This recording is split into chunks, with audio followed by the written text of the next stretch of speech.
को लेकिन समझ में नहीं आया होगा ये वाला। जैसे Ctrl+H हम लोग क्लिक करते हैं तो हमारे पास में एक और डायलॉग बॉक्स खुल जाता है। अब आप लोगों को दिखा होगा कि श्री दिख रहा है, हम लोगों ने अभी फाइंड किया था ना, ये रहा श्री। अब यहाँ पे रिप्लेस वाले ऑप्शन में जाना है और श्री की जगह में लिख देती हूँ। वीडियो का टाइम खत्म हो गया, वो नेक्स्ट हो गया।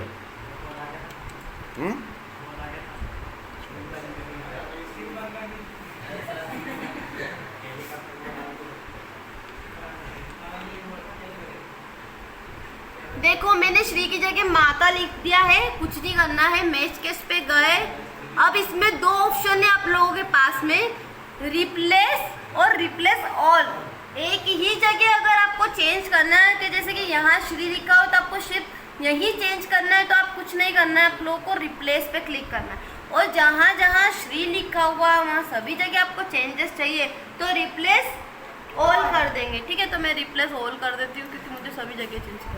हो गया चेंज सब जगह, देखो श्री लिखा हुआ था यहाँ पे चेंज हो चुका है, हो गया, आया समझ में?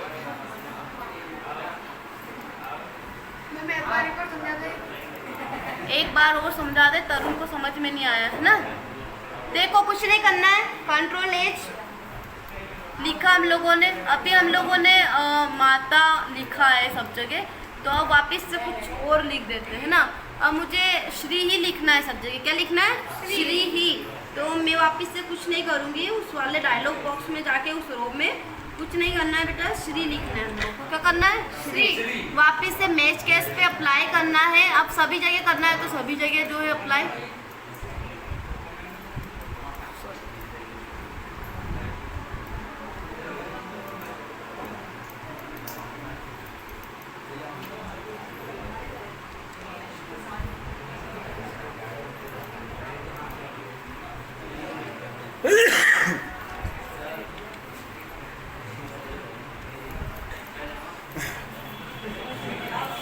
उसमें श्री नहीं है तो फिर वो कैसे होगा?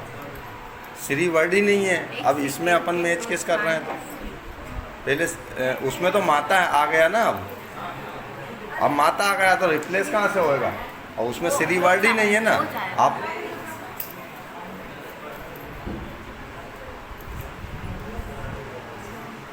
उसमें वर्ड ही नहीं है ना।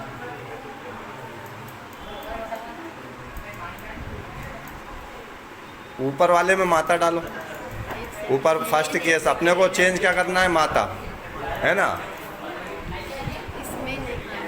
हाँ, जो माता है ना। देखो मेरी बात सुनो ध्यान से, अभी हम लोगों ने क्या फाइन करा था? श्री फाइन विथ रिप्लेस, ठीक है। तो अब हमें श्री को फाइन में से डिलीट करना है। अब मुझे माता सर्च करना है तो मैं माता लिख देती हूँ, फटाफट लिख दिया। मैच केस पे क्लिक किया, अप डाउन ऊपर से करना है तो अप कर देते, ठीक है। अब इससे ज़्यादा माता लिखा हुआ नहीं है इसमें, अगर डाउन से करना है तो डाउन पे क्लिक कर देते, वापस से सर्च कर लेते, ठीक है। अब हमें रिप्लेस करना है, कंट्रोल के साथ में कुछ नहीं करना है, एच प्रेस करना। माता हम लोग ऑलमोस्ट उसमें सर्च कर चुके हैं, तो अब हमें माता की जगह कुछ और लिखना है ना, वापस से श्री लिख देते हैं। मैच केस पे गए, ठीक है। कहाँ सर्च करना आप लोगों को? ऑल करना है तो क्या करेंगे? ऑल पे चले जाएंगे। सिर्फ रिप्लेस करना है, मतलब एक ही जगह अगर चेंज करना है तो रिप्लेस कर देंगे, सारी जगह चेंज करना है तो रिप्लेस ऑल कर देंगे, हो गया चेंज। अब एक कंडीशन में बता दूं कि अभी हम लोगों ने रिप्लेस किया था तो नहीं हो रहा था ना, तो जिस वर्ड को आप पहले फाइन करोगे उसी वर्ड को यहाँ पे रिप्लेस कर पाओगे, अदरवाइज आप रिप्लेस नहीं कर पाओगे।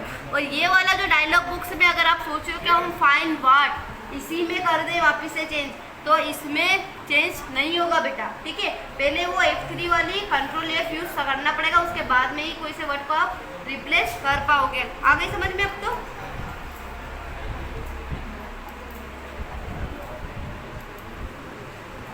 अब नेक्स्ट ऑप्शन आप लोगों को दिख रहा होगा, गो टू दिख रहा है, ये लिखा है Ctrl+G, ठीक है। तो Ctrl+G का मतलब होता है नेक्स्ट पेज पे जाना। क्या होता है? नेक्स्ट पेज पे जाना। तो अब हम इसमें नेक्स्ट पेज पे नहीं जा सकते। क्यों नहीं जा सकते?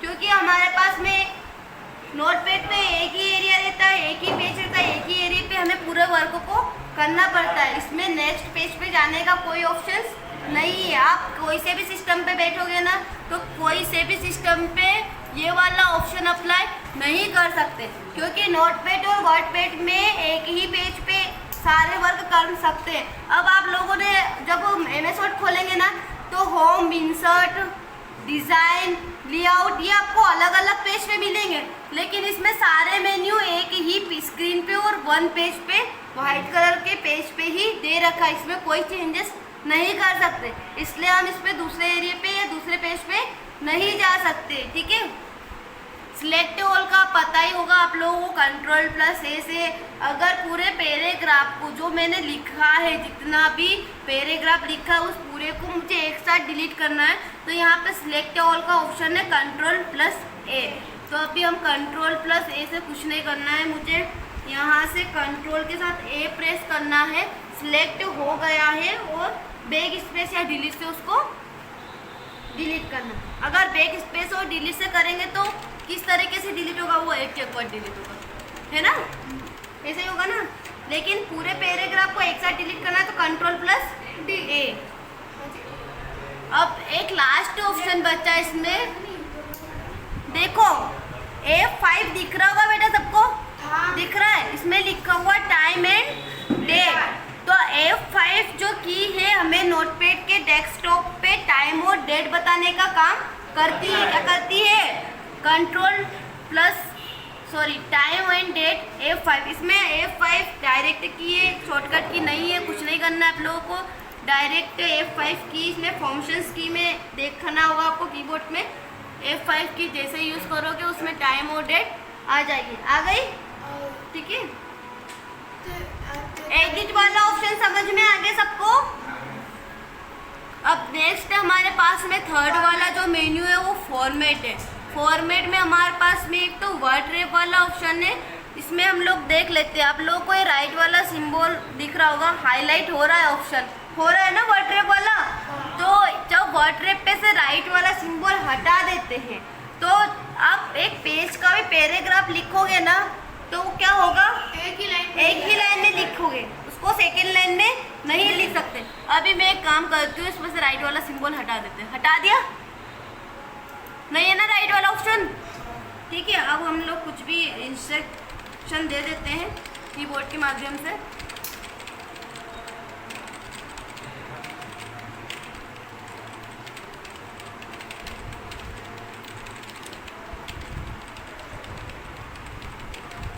देखो अब हम लोग वापिस वर्ड रैप वाले ऑप्शन पे जाते हैं फॉर्मेट के माध्यम से। अब इसमें से राइट हटा हुआ है, क्या है?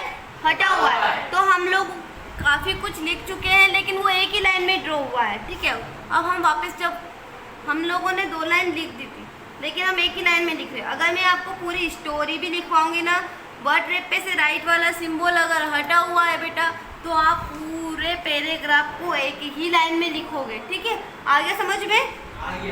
अब इसमें एक और ऑप्शन है, आपको दिख रहा होगा फाउंट वाला, कर्सर है और हाईलाइट भी हो रहा है। दिख रहा है फाउंट वाला ऑप्शन नीचे वर्ड रैप के नीचे। अब हम राइट से क्लिक कर देते हैं माउस के माध्यम से। इसमें हमारे पास में एक डायलॉग बॉक्स खुला जिसमें फाउंट स्टाइल, साइज 3 ऑप्शन है। ठीक है, तो सबसे पहले हम फाउंट ऑप्शंस को अप्लाई कर लेते हैं। ठीक है, अब मैंने आप लोगों को एक ट्रिक सिखाई थी लैंग्वेज की। तो जो रेगुलर वाली लैंग्वेज है बेटा वो टाइम्स न्यू रोमन है। कौन सी है? Times new Roman. तो हम लोगों को कुछ नहीं करना है, यहाँ पे लिखना है, क्या लिखना है? देखो मैंने टाइम्स लिखा, इतने में हमारे पास में नीचे जो है लैंग्वेज आ गई है। क्या आ गई है? आ गई लैंग्वेज। तो ये क्या है? रेगुलर वाली लैंग्वेज है। आप कोई से भी ऑफिस में चले जाओगे कंपलसरी आपको यही लैंग्वेज मिलेगी और इसी लैंग्वेज में ज़्यादा से ज़्यादा कंप्यूटर पे हम लोग इंग्लिश लैंग्वेज में वर्क करते हैं। आ रही समझ में बात? कौन सी लैंग्वेज है? टाइम्स न्यू रोमन है ना, रोमन। इसमें देखो नीचे आपको और भी लैंग्वेज मिल जाएगी। इसमें सिंबल वाली भी आवाज़ क्या आ रही है तुम लोगों की? इसमें हमारे पास में कोड वर्ड में बात करने के लिए भी बहुत सारी लैंग्वेज है, लेकिन उसकी कंडीशन ये है कि जो दो व्यक्ति बैठे हैं दोनों को वो लैंग्वेज अच्छे से आनी चाहिए, ठीक है। अब फाउंड का यूज काय के लिए किया जाता है, काय के लिए किया जाता है, ये हमारी जो है दिख रहा होगा, मैंने यहाँ पे जैसे क्लिक किया है वह सिंबल यस वाला ऑप्शन आ गया है। इसमें हमारे पास में नीचे कुछ डिजाइन बनी हुई आई है। तो बेटा ये डिजाइन इसलिए बनी हुई आई है क्योंकि जब किसी दो व्यक्ति को कोड वर्ड में बात करनी होती ना, तो वो ये वाली सिंबल वाली जो लैंग्वेज है इसको यूज कर सकते हैं। अभी आपके जो एडवांस एंड्रॉयड फोन है उनमें भी फाउंड वाले ऑप्शन में ये वाली लैंग्वेज आप लोगों को मिल जाएगी, ठीक है। आया समझ में? नहीं आया? किसको नहीं आया? खड़े हो जाओ, खड़े हो जाओ, खड़े हो, खड़े हो ना, खड़े हो जाओ। पूछिए क्या समझ में नहीं आया, क्या नहीं आया? चलो वापस से समझा। फॉर्मेट में गए अपन, फाउंड वाला ऑप्शन खोला, क्या हुआ, एक डायलॉग बॉक्स खुला, इसमें 3 ऑप्शन है, फाउंड वाला, फाउंड स्टाइल और साइज दिख रहा है। अब फाउंड जो है बेटा ये सिर्फ फाउंड का मतलब कंप्यूटर में लैंग्वेज होता है, क्या होता है, लैंग्वेज चेंज करना। तो अभी एक काम करते हैं हम लोग, हमारी जो लैंग्वेज है रेगुलर वाली कर लेते हैं वापस से, ठीक है। लिखा मैंने टाइम्स न्यू रोमन, आप एक वर्ड भी सर्च करोगे तो लैंग्वेज नीचे आ जाएगी, फिर माउस के माध्यम से क्लिक कर देना, आ गई लैंग्वेज। क्या करा हम लोगों ने, अब आप लोगों को हिंदी भी अगर चेंज करना है तो इसी में चेंज होगी, फाउंड वाले ऑप्शन में ही आप कोई सी भी लैंग्वेज को चेंज कर सकते हो। आ रही बात समझ में? अब सेकेंड, हाँ बोल्ड इटालिक इसमें लिख सकते हैं हम लोग, क्या कर सकते हैं, इसमें लिख सकते हैं, ठीक है। अब आप लोगों ने फाउंड में लैंग्वेज को तो सर्च कर लिया, लेकिन आप लोगों को अगर लिखने की स्टाइल जो हम लोग लिख रहे हैं उसकी स्टाइल, अगर फाउंड की स्टाइल अगर चेंज करनी लैंग्वेज की तो आप यहाँ से कर सकते हो। अभी हम लोग रेगुलर वाले में इटालिक करना है तो सबसे पहले तो डायलॉग बॉक्स को हम लोग हटा देते हैं और हमारे पैराग्राफ को जो है सिलेक्ट कर लेते हैं, ठीक है। अब कोई भी चेंज करने के लिए सबसे पहले एक बात हमेशा ध्यान रखना कि वो वर्ड सिलेक्ट करा हुआ होना चाहिए, ठीक है।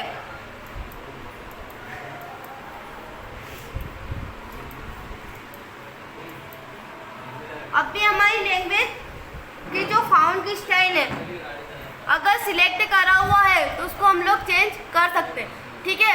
रेगुलर करना है, इटालिक करना है, इटालिक पे गए, ओके क्लिक कर दिया, हो गया इटालिक, ठीक है। अगर दूसरा भी अगर हमें दूसरी स्टाइल भी चेंज करना है, वहाँ पे डायलॉग बॉक्स पे गए, सिंबल इटालिक मतलब गाढ़ा इटालिक लिखना है, इस पे गए, ओके पे क्लिक किया, हो गया चेंज। वापिस से गए,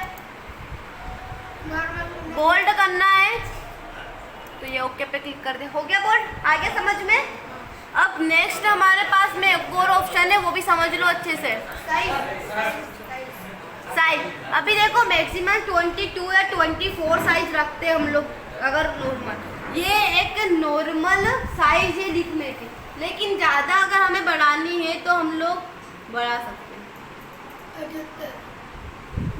बढ़ा ली, कुछ नहीं करना, ओके पे क्लिक करना, हो गई साइज बड़ी है ना। इधर दिखाना बोलो, देखो वापस से हमें साइज को चेंज करना है। अब हमें काम करते हैं, 72 तो कुछ ज़्यादा ही बड़े वर्ड हो गए क्योंकि इसमें हमें आधे वर्ड नहीं दिख रहे, तो क्या करते हैं हम 28 ले लेते हैं, वापस ओके पे क्लिक कर देते हैं तो हमारी साइज जो नॉर्मल हो जाएगी, ठीक है। और नॉर्मल जो है अगर ज़्यादा से ज़्यादा कोई सी साइज को यूज़ किया जाता है, अगर आप लोगों से पूछा जाए कि ज़्यादा कौन सी साइज में वर्ड को लिखा जाता है वो डॉक्यूमेंट्स बनाए जाते हैं, तो 22, 24 एक्सेल सीट वगैरह जो रहती है ना उसमें हमारे कॉलम के हिसाब से हम साइज को डिफाइन करते हैं, ठीक है। आ गया समझ में विशाल? अब हमारे पास में नेक्स्ट ऑप्शन है व्यू। व्यू वाला ऑप्शन जो है उसमें हमारे पास एक ही ऑब्जेक्ट है, आवाज़ नहीं, एक ही ऑब्जेक्ट है। इस ऑप्शन का मतलब क्या होता है पता है? आप लोग स्टेटस डालते हो ना, मैंने कल भी बताया था, तो स्टेटस क्या हमारा जो मूड होता है ना वो दर्शाता है, राइट। हमारा जैसा मूड रहता है हम वैसे स्टेटस डाल देते हैं। तो यहाँ पे स्टेटस बार जो हमारे नोटपैड की साइज को बताता है, इसमें अप्लाई नहीं हो रहा स्टेटस बार।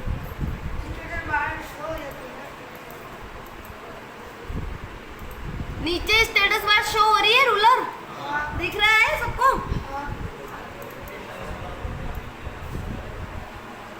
बता रहा है आपकी पेज की स्थिति? हाँ, दिख रहा है अच्छे से? ये वाला रूलर हाईलाइट होता है बेटा, देखना नीचे देखो। तो इसमें क्या है, ये तब यूज होता है जब कोई से पैराग्राफ को सेट करना हो हम लोगों को। मैंने क्या बोला, इसमें सेकंड पेज पे जाने का ऑप्शन नहीं है हमारे पास में, है क्या? नहीं। तो इस स्टेटस बार के माध्यम से भी हम हमारे पैराग्राफ को सेट कर सकते हैं, ठीक है। वर्ड को आगे पीछे ले जाने का काम जो है स्टेटस बार का रूलर करता है। आ गए समझ में? अब नेक्स्ट ऑप्शन है आपका हेल्प। तो हेल्प वाले ऑप्शन में आप लोगों को 2 ऑब्जेक्ट मिले हैं। क्या मिलेंगे? 2 ऑब्जेक्ट। इसमें हमारे पास में एक व्यू हेल्प वाला ऑप्शन है। तो जैसे हम व्यू हेल्प पे क्लिक करते हैं, एक डायलॉग बॉक्स खुलता है,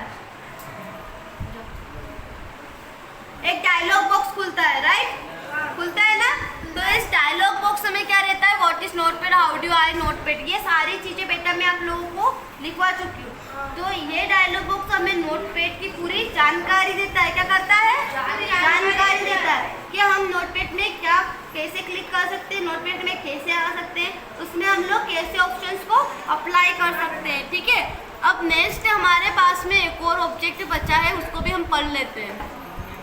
देखो ये मोस्ट इम्पोर्टेंट क्वेश्चन है सारी कॉम्पिटिशन्स एग्जाम्स में, या आप भी कहीं कंप्यूटर का माध्यम से कोई जॉब करना चाहते हो, तो अगर आप लोग जाओगे तो सबसे मोस्ट इम्पोर्टेंट क्वेश्चन यही रहेगा, अबाउट नोटपैड। आप कौन सी विंडो से सीख रहे हो, है ना? तो ये मोस्ट IMP क्वेश्चन है कि हम अभी कौन सी विंडो चला रहे हैं, विंडो 7, है ना? इसको याद रखना, सारी एग्जाम्स में पूछा जाता है ना। अबाउट नोटपैड जैसे हम क्लिक करते हैं, एक डायलॉग बॉक्स खुलता है जिसमें हम कौन सी माइक्रोसॉफ्ट विंडो चला रहे हैं, कौन सा वर्जन चला रहे हैं, ठीक है। वो सारी डिटेल्स हमारे डायलॉग बॉक्स में आप लोगों को दिख जाएगी। आया समझ में सबको?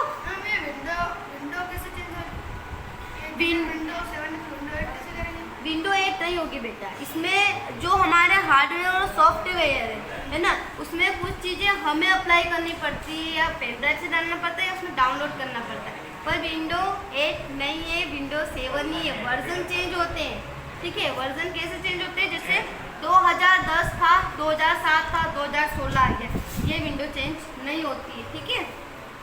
आ गया समझ में सबको? कोई क्वेरी है किसी स्टूडेंट को, या कुछ समझ में नहीं आया हो, कुछ पूछना है अभी पूछ लेना, मैं कल पूछूंगी वापस से। अभी हमारे ये वाले जो वीडियो में बेटा पूरा नोटपैड में समझा चुकी हूँ आपको, इसमें ऐसा कोई सा भी ऑप्शन नहीं है जो आपको नहीं समझ में आया हो, इजीली था सब कुछ, ठीक है। अब हमारा जो अगला वाला पार्ट है उसमें हम लोग वर्डपैड को अच्छे से समझ लेंगे, ताकि वर्डपैड भी नोटपैड का ही एक पार्ट है। क्या है? बट नोटपैड से वर्डपैड में कुछ ज़्यादा ऑप्शन अप्लाई कर रहे हैं ना। इसमें हम लोगों के पास में सिंपल सा पेज था जिसपे हम लोगों ने पूरा ड्रॉ किया है, राइट। अब हम आगे वाले वीडियो में क्या पढ़ेंगे, वर्डपैड। आगे वाला जो वीडियो है हमारा, उसमें हम लोग वर्डपैड को अच्छे से पढ़ेंगे। तो आप लोग नोटपैड मैंने जो समझाया उसकी तैयारी कर लेना अच्छे से, ओके। आगे समझ में सबको?